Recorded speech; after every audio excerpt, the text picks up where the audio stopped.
ปวดแข้งพันขาสัญญาเจ้านายหันหลังเส้นน้ำ ที่ไหนละมันจักจักมักที่ไปจังไรข้างขี้ตาไปแย่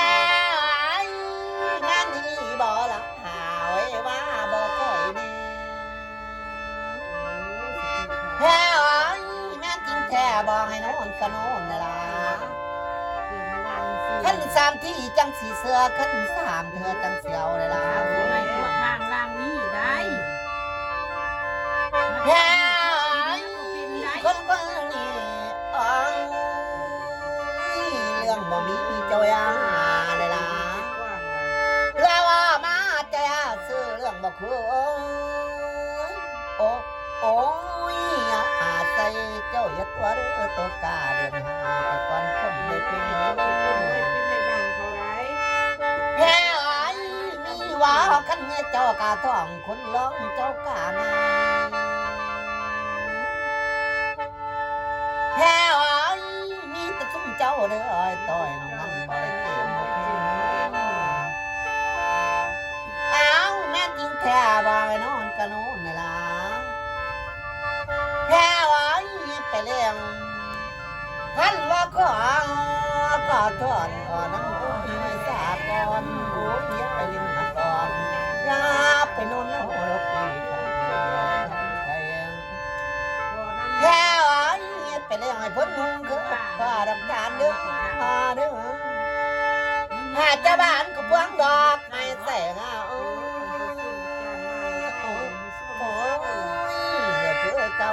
กระบอกให้หมอขอกระบอกให้เศร้าตัวเจ้าอย่าลาเรื่องเลยเด้อมีอยู่บ้าคนมาตัวกินข้าวคนมาเงากินแกงบลาแพ้มันสั้นขี้ไงมันเทียงล้มซิ้ยหนอหอยมาตองจะเอาสู้จริงแพ้ก็กันมาคือตาพ่อใหญ่กันมาคือตานางมาทั้งยาพี่น้องมาพร้อมมีพร้อมกันโอเคแพ้มามือนี้เขาจะตำลายมาตามเมืองแพ้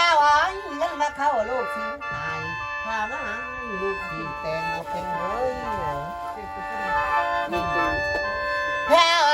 ยังมาเข้าลูกสิหายพาไงลูกสิแต่งพาเจ้าสิมาอยู่บ่ล่ะไว้วางบ่ค่อยแน่